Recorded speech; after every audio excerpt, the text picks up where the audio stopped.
ಆರೋಗ್ಯಕರ ಆಹಾರಗಳು ನಿಮ್ಮ ಪೋಷಣೆಗೆ ಟಾಪ್ 10 ಆಯ್ಕೆಗಳು. ಮೊದಲಿಗೆ ನೀರು.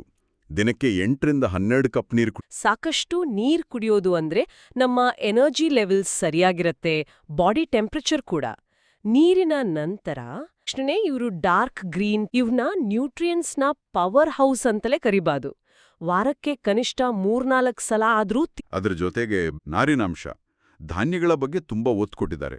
ಸರಿ, ಒಂದು ಒಳ್ಳೆ ಧಾನ್ಯದ ಸರ್ವಿಂಗ್ ಅಂದ್ರೆ ಕನಿಷ್ಠ 3-4 ಗ್ರಾಂ ಫೈಬರ್ ಕೊಡುತ್ತೆ. ಆದ್ರೆ ಒಂದು ಉತ್ತಮ ಸೋರ್ಸ್ ಅಂದ್ರೆ 5 ಗ್ರಾಂ ಅಥವಾ ಅದಕ್ಕಿಂತ ಹೆಚ್ಚು ಕೊಡುತ್ತೆ. ಈ ಫೈಬರ್ ಇದೆಯಲ್ಲ ಡೈಜೆಷನ್ಗೆ ಮತ್ತೆ ಹೊಟ್ಟೆ ತುಂಬದಾಗೋಕೆ ತುಂಬಾನೇ ಮುಖ್ಯ. ಅದರ ಜೊತೆಗೆ ಬೀನ್ಸ್ ಮತ್ತೆ ಕಾಳುಗಳು, ವಾರಕ್ಕೊಂದ್ಸಲ ಆದ್ರೂ ಇವುಗಳಿಂದ ಮಾಡಿದ ಊಟ ಇರಬೇಕು ಅಂತ. ಬೀನ್ಸ್ ಮತ್ತೆ ಕಾಳುಗಳು ಇವು ಸಸ್ಯಾಧಾರಿತ ಪ್ರೋಟೀನ್ನ ಒಳ್ಳೆ ಸೋರ್ಸ್. ಇವು ಬ್ಲಡ್ ಶುಗರ್ ಲೆವೆಲ್ಸ್ ಸ್ಟೇಬಲ್ ಆಗಿಡೋಕೆ ಹೆಲ್ಪ್ ಮಾಡುತ್ತೆ. ಅಂದ್ರೆ ಎನರ್ಜಿ ಲೆವೆಲ್ಸ್ ಮೇಂಟೈನ್ ಆಗತ್ತೆ.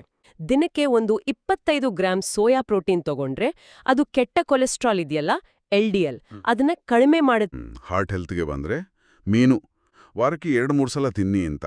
ಸುಮಾರು 85ರಿಂದ 110 ಗ್ರಾಂ ಅಂದಾಜು. ಹಾಗೇನೆ ಅಗಸೆ ಬೀಜ, ಬಾದಾಮಿ, ವಾಲ್ನಟ್ಸ್ ಈ ತರಹದ ನಟ್ಸ್ ಮತ್ತೆ ಸೀಡ್ಸ್ ಪ್ರತಿದಿನ ಸ್ವಲ್ಪ ಸ್ವಲ್ಪ ತಗೊಂಡ್ರು ಹೆಲ್ದಿ ಫ್ಯಾಟ್ಸ್ ಮತ್ತೆ ಫೈಬರ್ ಸಿಗತ್ತೆ. ಆಮೇಲೆ ಬೆರಿಗಳು ಅಂದ್ರೆ ರಾಸ್ಬೆರಿ, ಬ್ಲೂಬೆರಿ ಇವುಗಳಲ್ಲಿ ಈ ಆಂಟಿ ಆಕ್ಸಿಡೆಂಟ್ಸ್ ತುಂಬಿದೆಯಂತೆ. ಇವು ನಮ್ಮ ದೇಹದ ಸೆಲ್ಸ್ ಡ್ಯಾಮೇಜ್ ಆಗದ ಹಾಗೆ ಪ್ರೊಟೆಕ್ಟ್ ಮಾಡೋ ಸೋಲ್ಜರ್ಸ್ ಮಾದ್ರಿ. ಕೊನೆಯದಾಗಿ ಮೂಳೆಗಳ ಆರೋಗ್ಯಕ್ಕೆ ಕ್ಯಾಲ್ಸಿಯಂ. ಇದನ್ನ ಕಡಿಮೆ ಕೊಬ್ಬಿನ ಡೈರಿ ಅಥವಾ ಮೊಸರಿಂದ ಪಡಿಬೋದಲ್ವಾ? ದಿನಕ್ಕೆ 3-4 ಸರ್ವಿಂಗ್ಸ್. ಇಲ್ಲಿ ಮುಖ್ಯವಾಗಿ ಗಮನಿಸಬೇಕಾದದ್ದು ಅಂದ್ರೆ ಬ್ಯಾಲೆನ್ಸ್ ಮತ್ತೆ ವೆರೈಟಿ.